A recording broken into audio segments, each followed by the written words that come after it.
Okay guys, this episode is fantastic. It's with Tearah Rice, our friend who is the Director of Marketing for Ecoroofing Solutions. She's amazing. She goes into her story and talks about her background and what makes her tick.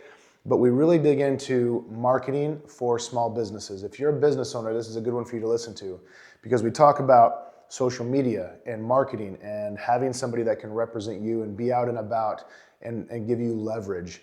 And that's where a lot of business owners have a hard time with, the social media aspect and how to get that going for your company. So listen to this one, it's a really good one.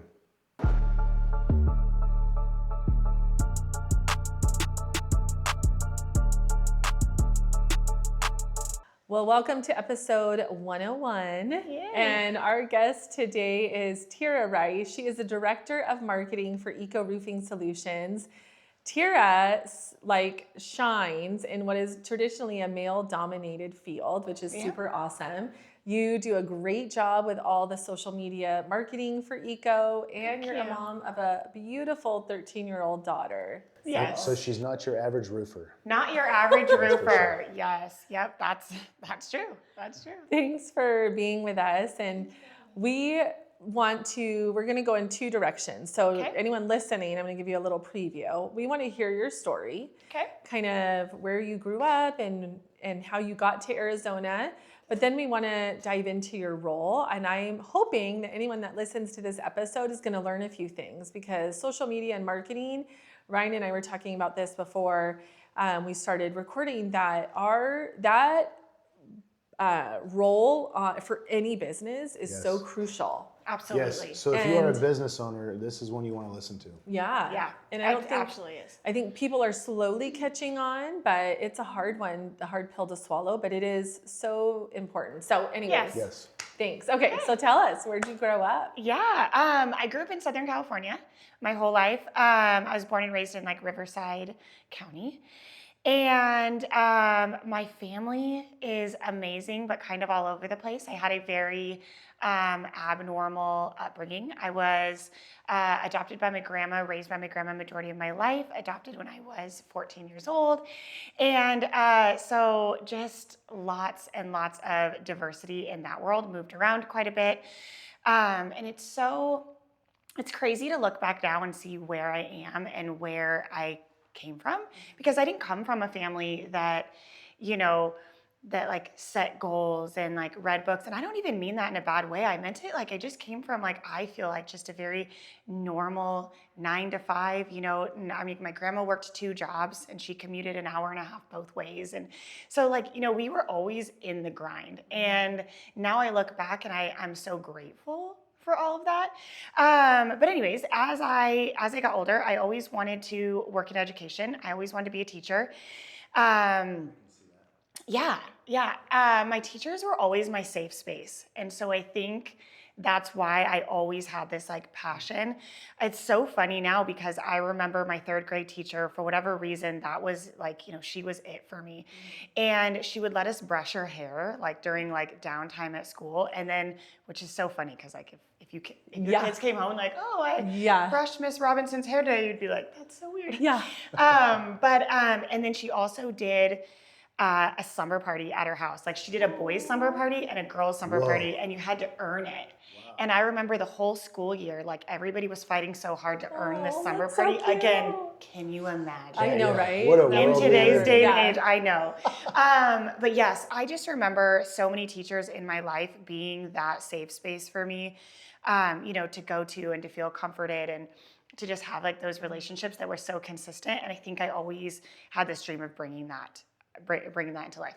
So, but like a normal young adult, once I graduated high school, I was like, I'm not doing this school thing anymore. Did a little bit of community college and then went to cosmetology school. And I will say cosmetology was my favorite career I ever had. I absolutely loved it. It just was tough when I became a single mom. Yeah. So it just wasn't something that made sense. I actually didn't go back to school to become a teacher until after I had Grayson.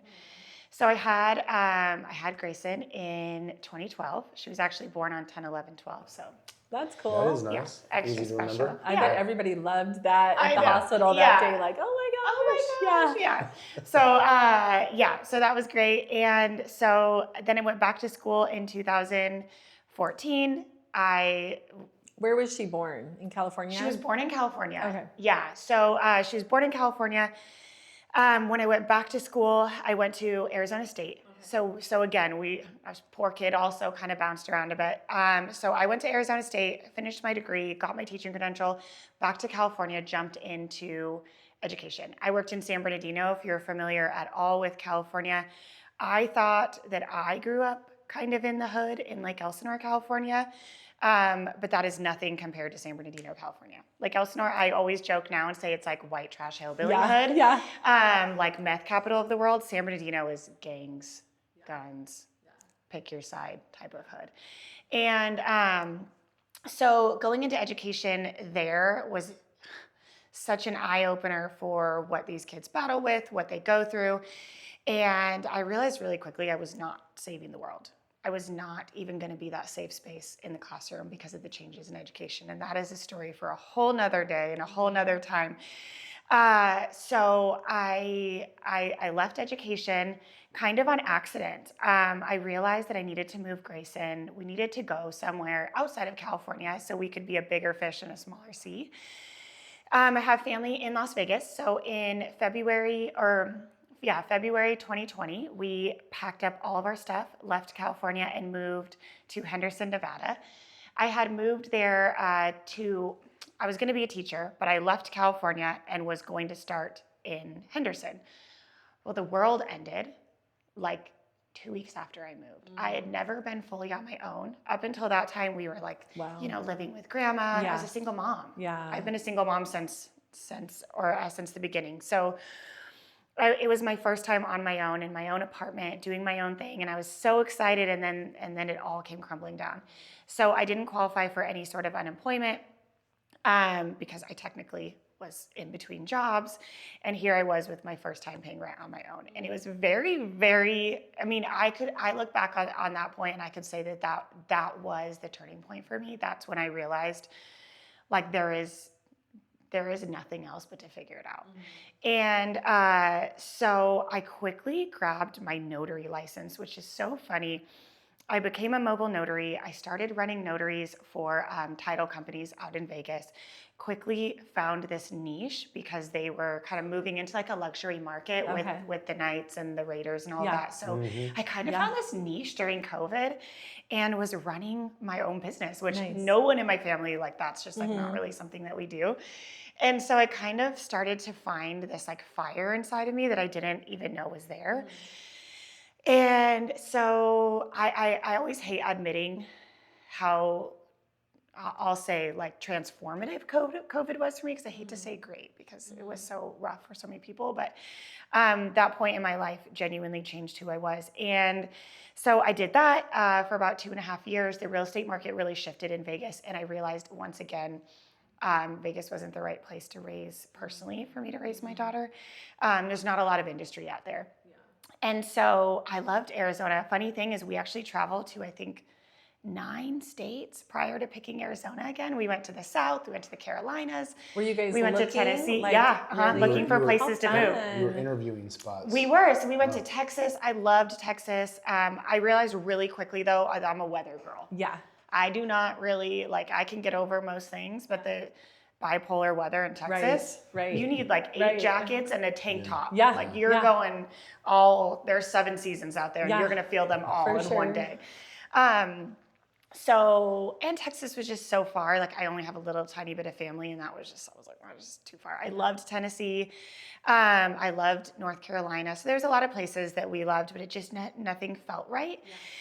And one day I woke Grayson up at like 3 o'clock in the morning, and I'm like, you have to wake up. And she's like, what is going on? How old was she then? So she was, when we moved here 3.5 years ago, so about 9.5. And I'm like, baby, you want to move to Arizona? And she's like, we just went to 9 different states and we want to move to Arizona. She's like, when do you want to go? I'm like, this week. And she's like, all right. So we packed up all of our stuff and we moved to Arizona. We really had nowhere. I grabbed an apartment, and it was the best apartment I've ever lived in. I met so many great friends.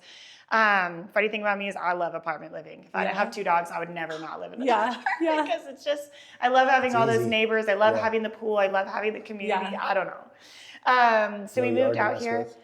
No yard to mess with. Yeah, no, I mean, the yard is nice, but yes, no yard to mess with is great. And again, the single mom thing, having that many people right around you in a community was absolutely like a game changer for me at that point, especially without having family out here. So we moved out. The people here, I say this all the time. We are so blessed to have the nicest people on the planet. I feel like the only people that don't agree with me sometimes are people that are born and raised in Arizona because maybe they've seen a shift. Yeah.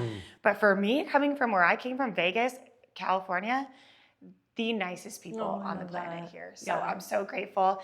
And then that led me into a career in roofing that, again, I fell into. And the only reason I ended up at Eco is because when I made that shift during COVID, I read this book. It's called Girl on Fire. It is kind of corny. It's a girly book, but the book really emphasizes your personal brand. If you don't have a personal brand, talk about this all the time. If you don't have a brand for yourself, your own core values, your own mission, your own vision, how do you know where you're going? Yes. Yeah.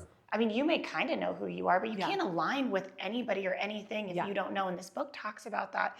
So for the first time in my entire life, I read this book in an empty apartment. I had no furniture. I had $85 in my bank account and no job. And me and Grayson were literally laying on the floor with no TV. And I remember reading this book and like writing down like what my brand was. And so then from that point on, I had kind of bounced around jobs a little bit. I worked in title and tried to do the notary thing out here in Arizona, and that just wasn't really working. But I knew the whole time that I wasn't going to stop until I found a company or a career that aligned with what I had mapped out. And I subbed at a networking group, and Eric got up and talked, and he didn't talk about roofing. He talked about core values. He talked about their mission. He talked about being a family. He talked about, supporting his employees and, incorporating all of the community and doing stuff for the community. And I was shy, believe it or not, at that point. And I remember walking up to him after the meeting, covering like my company logo on my shirt. And I'm like, I feel like this is so inappropriate, but I have to work for this company. Oh, I love that. And I remember him looking at me like, okay, yeah, that's great. Like, who are you? Crazy lady? And I was like, no, I am like convicted, not to sound like the craziest person here, but I have to work here. And so 3 months later, I had left my job and I was working at Eco, and I've never gone back. Wow. Now, did he have the role or did he make the role for you?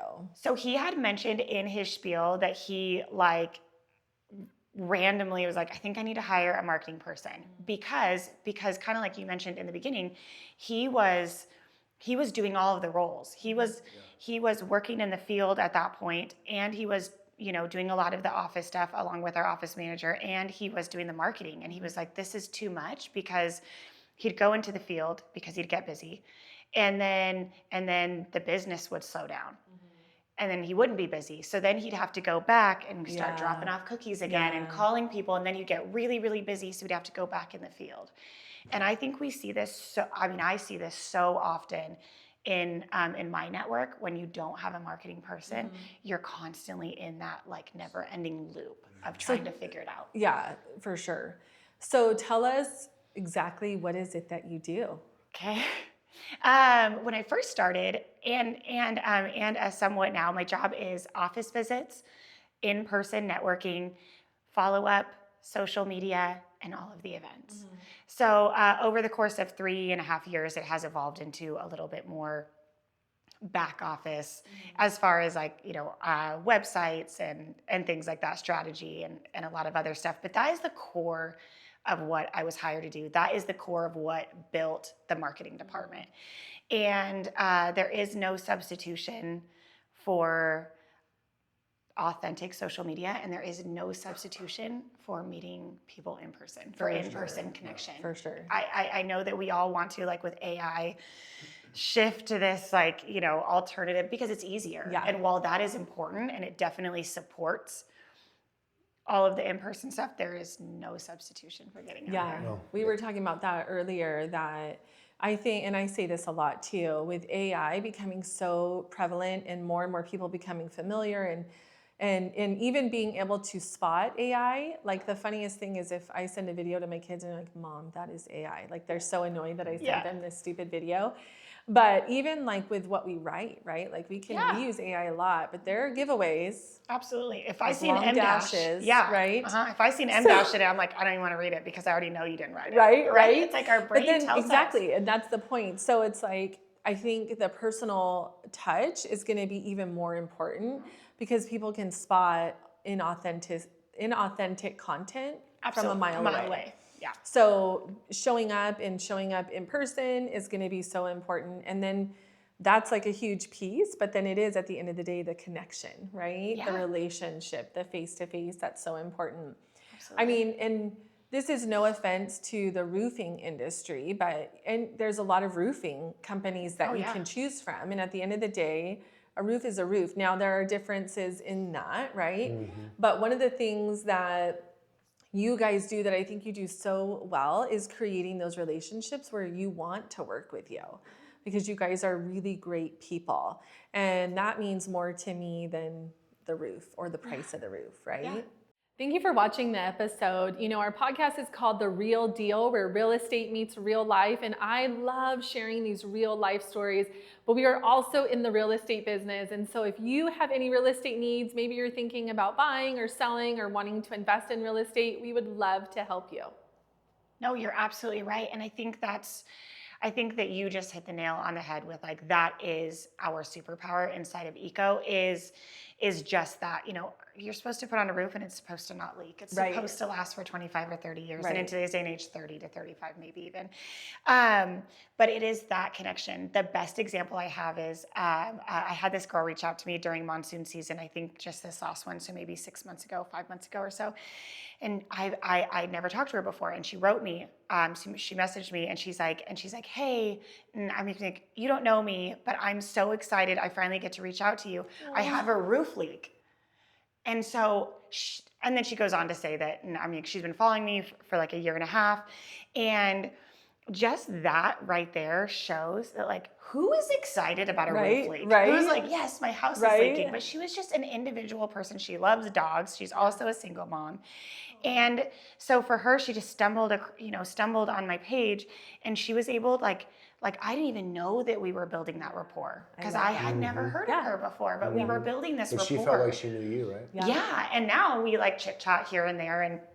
And, you know, so that to me was like the biggest testament to like how you show up online, how you show up in person. You don't even know like who is watching, who is noticing like what you do. And so to build that trust that she, you know, was excited to get to work with us is. Well, and I think you also said something really important in that you showed up and were authentic to who you are. So talking about the fact that you're a single mom and that you have dogs and love dogs and all of that, right? People connected and bonded to you because of those things. And so often people are afraid to put that stuff out there. And it is like a fine line, right? You're not going to show like you don't want, and you don't have to put all of it out there, but you can show who you are because that's what sets you apart, right? So absolutely. If you have a family, whatever you like to do in your off time, your hobbies, like don't be afraid because that's going to connect you to people that are like that. Yeah, absolutely. I always say I worked at Chili's for 12 years. And so I joke and say that I went to the University of Chili's as well as Arizona State. And what I learned there, I can truly say is absolutely what has taken me into like what I do now. And, you know, such a great example. Like a couple, Right. And such a great example of that is you know, is like when I was a bartender there, I didn't pour a Coors Light better than anybody else. I didn't. It was Chili's, right? We weren't doing these like craft cocktails there. I was just making drinks. And, you know, but I always had a full bar. And that's because what that taught me is like connection and people first and learning people's names and showing up as I am. And it took me, the funny thing is about a year into Eco before I started to realize how those two worlds were the same and how to bring them into like how you show up on social media, you know, and how I showed up back then. And so I'm, again, very grateful for the many years of experience. It's so funny. We had a podcast guest, Tiana Cole, shout out to her episode. And she asked us at the end, she was like, I want to ask you guys a question. And that was her question of like, what was your first career? What were your previous career that you think helped you in your career? You just develop those transferable skills. Yeah. There's something powerful about serving people. Oh, for sure. That you don't realize when you're young while you're doing it. Right. And I wish I had that perspective now, I or say then that I have totally. now. But serving people and seeing them when they are like frustrated, and when, you know, and when the end of the world is their cold broccoli. And now I look back at that one person who ruined my night over their cold broccoli. And now I look back and I want to like hug that person and be like, oh my gosh, I'm so sorry. Cause it was never that. Right. Yeah. So it's like you take such a surface level situation, and then now that I have so much more experience, I can go back and like really see that like that poor person obviously had a lot of other big things going on. That broccoli was the icing on the cake. Yeah. Well, I just, when you said that, it reminded me, working in the insurance industry, handling claims for several years. I mean, you're talking to people whose house just burned down. They're in the biggest catastrophe of their life. Their daughter just had a pretty significant accident in her car, you know, and she's injured. Those are big deals. And so if you're talking to people in those types of situations and you learn how to deal with that and help them, that's and also on the huge. flip side, when someone's not very nice to you, it's always about them and not about you. And so understanding that, like what there's other things going on, right? That was one of the best, when you can take somebody who's super mad and then they were thanking you by the end of the conversation. Yeah. Absolutely. When you can turn it around. Well, and you guys see that, like, you know, in housing, we see that in roofing. It's so easy. It's so easy to like go about your day, because obviously like we deal with roofing. Nobody wants to deal with a roof leak because the roof looks the same after anyway. It's not that fun. It's not a kitchen remodel. It's not fun. You know, and then in housing, it's the most stressful thing that people go through. Like, while it's exciting, it's not always an exciting situation. But a new roof will help you with resale, I will say that. It will help you with resale. But, you know, but like, it's so easy to get caught up in like what we do every day and not stop to look at these individuals and be like, oh my gosh, like, you're right. Like, this is the biggest deal for you right now. Right. And so just always trying to have that perspective and bring it back to that. So go ahead. Well, tell us, we want to know, what are, like, switching gears, let's talk like hardcore social media marketing. Like, what are your best, give us like a few things that you're like, this is money. You have to be doing this if you have an account on social media. Okay. And you have a business. Yes. So my very first one is very cliche. It's post every day. But the other one is controversial. Stop. If you are newer to social media or you're not like doing it every day, don't look up algorithms. Don't look up what's going viral. Don't worry about any of that stuff, because in the initial part, it's not important. And so many people will be like, algorithms, the most important thing. And posting at certain times of the day. Yes, certain times of the day, and following your male versus female and age demographics. And like, that's where we're like making things so complicated that people get so overwhelmed. They're like, I can't keep up with all of this. Post 6 to 7 days a week. And post what feels right to you. If you're not comfortable talking in front of a camera yet, don't post that in the beginning. Post B-roll where you're just like doing stuff around the house and stick words over it. Start there. Post photos, start there. Post anything that makes you feel comfortable until you're posting every day. And it's funny, you will quickly realize how fast that turns into you getting more comfortable, trying other things, seeing other people's videos. And again, controversial, copy people. Copy what they're doing. If what they're doing feels good to you and it feels like, oh, I can do that, do it. And one day all of the algorithm stuff and all of that will come. But I think that the most important thing that I could say that people are not saying is just do what's right for you. And that's the way you're going to show up authentically, is not worrying about the algorithm. So what would you recommend for business owners, like trying to figure out what feels good? Would you say that they should probably pick a couple different categories that they can talk about certain things? Yeah, absolutely. Things that they're interested in or that they're good at, right? Yeah, and I have a great example for this. When I first started at Eco, I lied to get this job. I was going to bring that up because I remember you saying that. Yeah. What did you lie about? So when Eric phone interviewed me, he was like, yeah, how's your social media knowledge? Like, you have to post 4 times a day and 10 stories. Easy. Easy. I already like post 10 days every day. I really wanted this job. And I'm not proud of like lying to get this job. And so, but I did, and it all worked out in the end. And now it's a joke between all of us. But so I lied about the social media thing, and which meant that I really had to like dive in and figure it out really fast. And so in the beginning, Eric initially wanted me to be posting like roof stuff. Like, he was like, watch these videos and like learn about roofing. And I'm like, okay, cool, yeah, I can do that. And so every video I was posting was like me. I'd literally filmed it 18 times. And I'm like, the shingles are 27 years old and they're made of I'm like, oh my gosh, asphalt shingles? I don't know. And so every video just felt like so far from who I was, because I knew these people were reading right. They know I don't know. I know enough. I know as much about roofing as I look like I know. And did you feel like a poser? yes. Yes, you talk about like imposter syndrome. This was like the real thing. I knew nothing about roofing. Before I started at Eco, Did they put you through training so you can at least talk intelligently about it?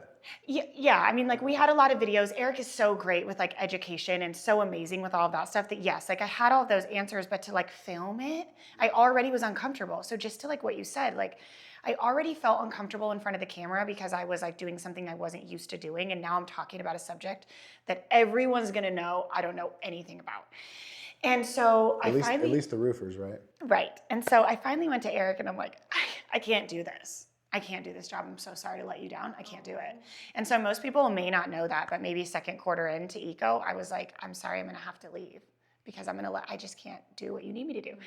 And he's like, and he's like, you're not leaving. This is not happening. And so we like regrouped. And when it came to social media, I was like, hey, like what I can lean into is the core values. I can lean into our culture. I can lean into why we're so great because of what we do for our community. And so once I did that, I mean, it was like night and day. So I guess advice to business owners is like, you know, for Eric, he's a third generation roofer. He was an installer. Like when it comes to those things, like his knowledge is unreal. And so when he starts talking about roofing, like the passion that he brings, like that's what, you know, I mean, or like that's where he shines on social media. So as a business owner, lean into what you feel comfortable with first. Now I can go on and talk about debris and tiles and underlayment, how long they last. Like there's so much I do know, and like how to identify if your roof is, you know, older than 2016. Like there's so many things that I know now that I've been in the industry, you know, for over 3 years. And so a lot more will come. And so my social media has evolved in that way too, right? Where that stuff is more authentic. In that regard. So yes, I think lean into what you feel comfortable with. And if it's knowledge, if it's, you know, just photos, if it's stuff like that. What about, I think about the person that's listening that's like, oh my gosh, I don't even know where to start.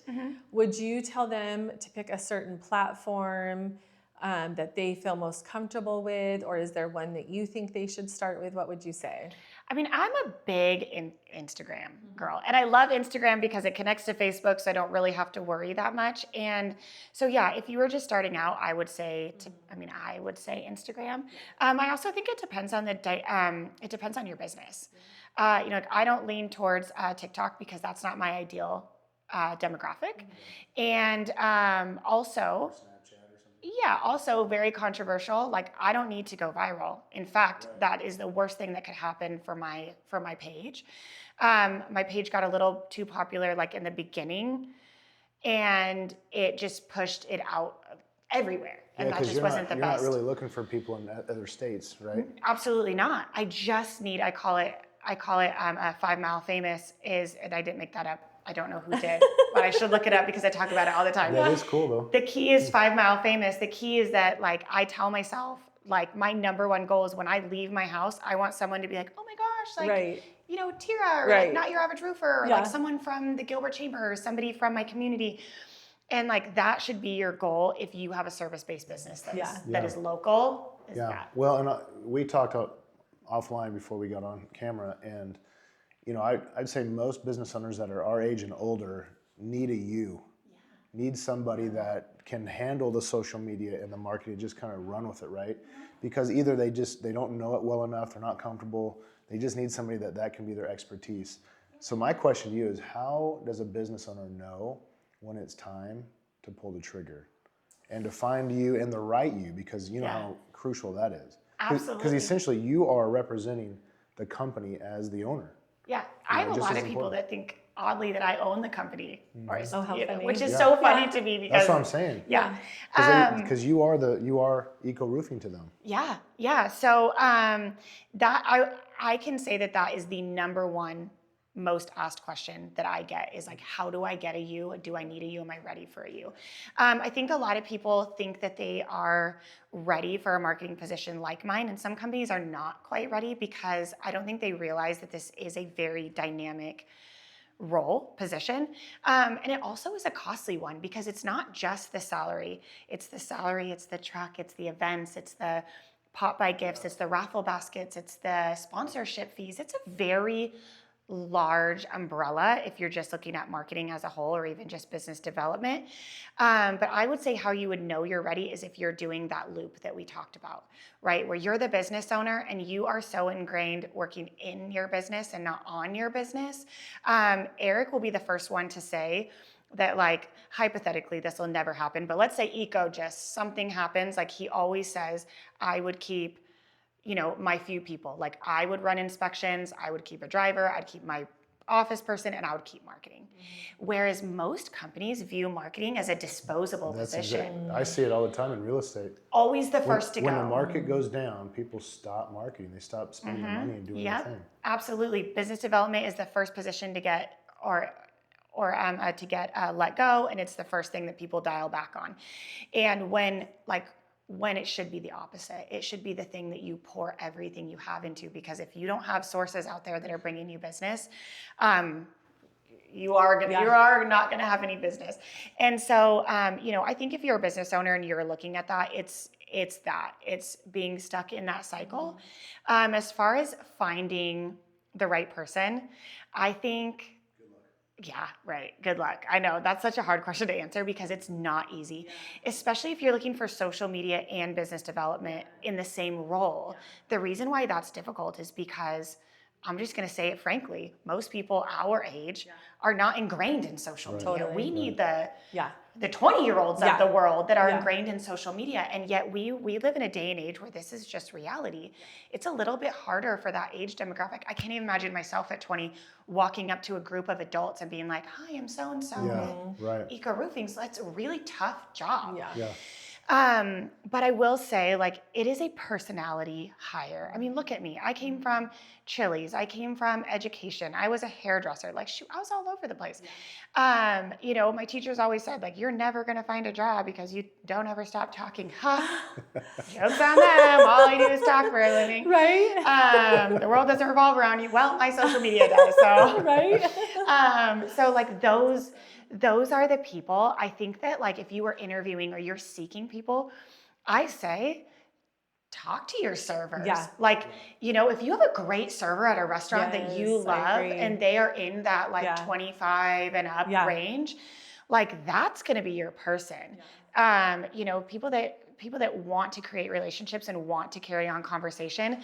I think that, and being hungry and truly believing in your mission. Yes. Mm-hmm. So as a business owner, I've never worked for a company actually that had clear vision, mission, core values, until Eco. So like, if you don't know where you're going, your marketing person never will. So it's calling those references and talking about who they are to their core and what they do, what's their day-to-day. It sounds so crazy because it sounds very personal, but this job is personal.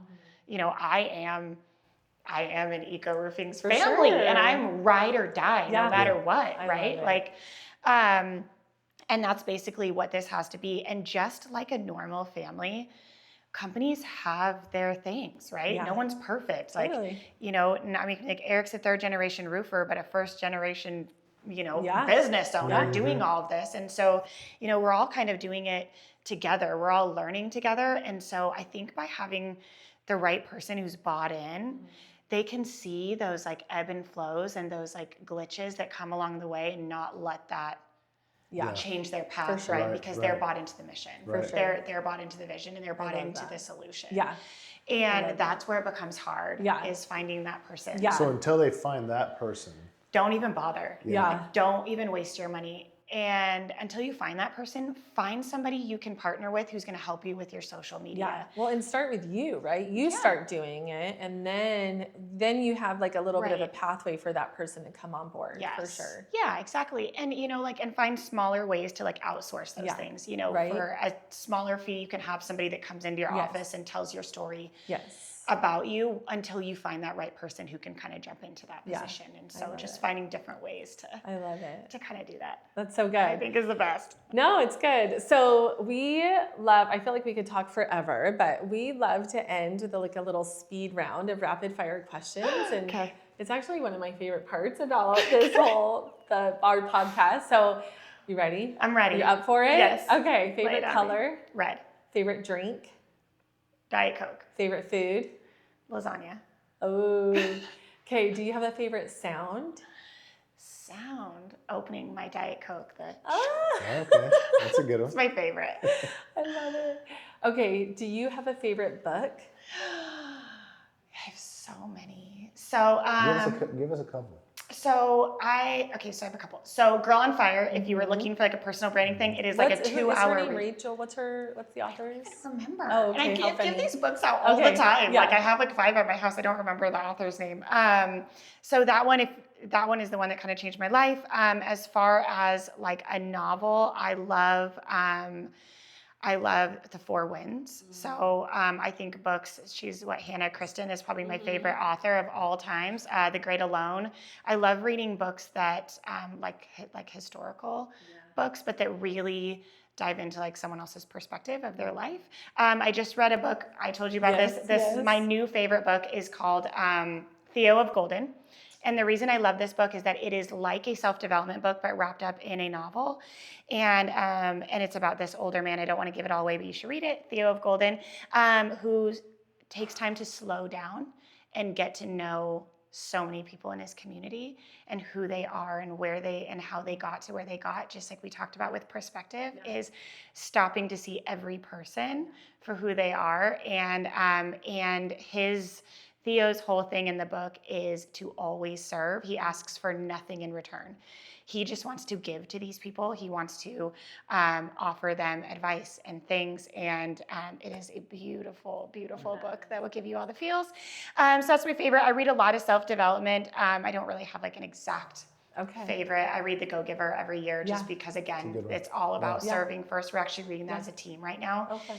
So I think that's such a wonderful like reminder to serve first and the business comes Have we read that later. one together? Well, I don't know if I know I've read it. I don't know if we've read it as a team. Yeah. You guys would probably like Pound the Stone. Oh, I've never read that. Oh, that's like I think you guys would like be a good Pound the one. Stone. I'm Yeah. gonna have to write that down. Giftology's good Yes. too. Yeah. Oh, Giftology. But I'm just thinking for Unreasonable your whole Hospitality. That's a good Yeah, one. You guys we've read done that one? Yes. Yeah, Unreasonable Hospitality is one I think a lot of people haven't read, and that one's great. So Coming good. from the restaurant Oh, perspective. Mm-hmm. So good. Same with hotels, right? Yeah. Same Funny perspective. thing is, I worked at a 4-star hotel. Did you? At one point in my life. It was great. It's so fun. It's so fun. I always tell my So fun. kids like work in hotels, and they're like, eh. But again, like Um, serving people, yeah. No, totally. Okay. Do you have a favorite podcast? I do not have a favorite podcast. Oh, No, okay. no. They're so good. I If know, you love I don't books, have a you'll love favorite. good podcasts. Okay. Okay. Yeah, I don't have a favorite. Okay. This is like a newer question for us, but I really love it. What do you want to be known for? I want to be known for being a villager. And this is a tough one for me because a villager, I'll tell you. It's tough for me because I'll be fully honest. If we're being honest with ourselves, I'm not a villager.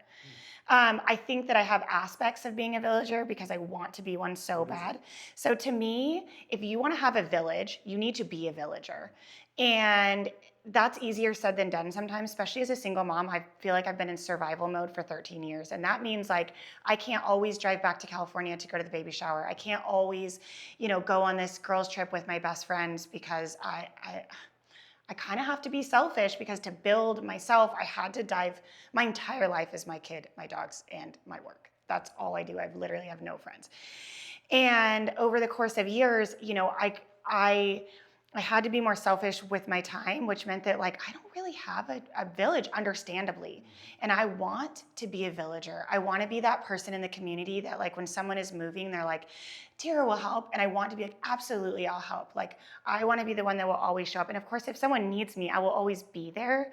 I just have felt like I haven't had a lot of like help in regards to like babysitting and things like that. So it has kind of forced me out of that role. And I want to be that in my community. I want to, when people look back, I want them to be like, Tearah always showed up. She was always there. That's a cool concept, be a villager. Awesome. I love it. I have to get back to one of my questions that I haven't asked in a while. Yeah. What are non-negotiables in your life? Non-negotiables. Ooh. Do you have any? Like just in careers. Just in your life, like what are things Ryan that loves this Yeah, I do question. too. I know that's a deep one Yeah. because it's like in what aspects? Any, it could be workouts, it could be Yeah. getting So reading in, it could be anything. right. So I mean, Spending time with your daughter. yeah, like non-negotiables in our house. It's the reason like we are kind of set in like what we do in regards to like having a healthy body and, you know, being a woman of faith. Like that's a non-negotiable. I didn't grow up in a faith-based family. And so that is such a huge part of my life now. And it is crazy how often that is tested in where we live and in our community and stuff. So yes, so like non-negotiables would be our health, our faith, and just my overall day-to-day routine. I have found that it is very hard for me to do things that are outside of the routine that we've built in our home. I am relentless in what that looks like. And it's made me kind of a homebody. It's made other things outside of work and being a mom feel impossible, because I'm just not willing to do it. And because I'm not willing to break that bond with my daughter, I'm not willing to break that bond with our routine. And so anything outside of that has been hard. Yeah. But also it's brought so much goodness. My daughter is so happy. And you know, it's so great to be a single mom because you worry that they're gonna feel like they're going without. But when you like make it about them and like everything is for them and with them and for you know, building up your family, I don't think she feels like she's going without. Maybe I'll have like mom delusion, but I don't feel like she feels that, and that's just because of the like sanctitude of our home and what we've built. I'm also in my first home, so our non-negotiable is keeping that space peaceful and keeping it like, you know, so that's so awesome. I guess that's like a long-winded way to answer your question, but thank you so much for sharing with us and sharing your story and just all the things that you do that work for you and for Eco. And if anyone is interested and needs a new roof or wants to follow you, where can they find you? So Not Your Average Roofer AZ, go follow. But also, yes, you know, if anyone needs any roofing or roofing needs, but also if you just want to sit down and get coffee and pick my brain. I don't know everything, but I do know a whole lot about what not to do when it comes to marketing. I know a whole lot about like where not to spend your money sometimes or your energy, most importantly. I love to sit down with I actually sit down with a lot of roofers. And talk to their marketing people or their business owners. You know, there's enough business to go 100%. Around. And so I will always stand on that platform. Like nobody will be me, nobody will be you. Totally. So I can share all the secrets in the world and I don't feel like. I feel the same. Yeah. We talk about that all the time. Thank you, Tearah, for being Thank with you for having us. So good. Thanks for listening to the Real Deal podcast. Be sure to like and subscribe, and you can follow us on social media at the Home Selling Team AZ.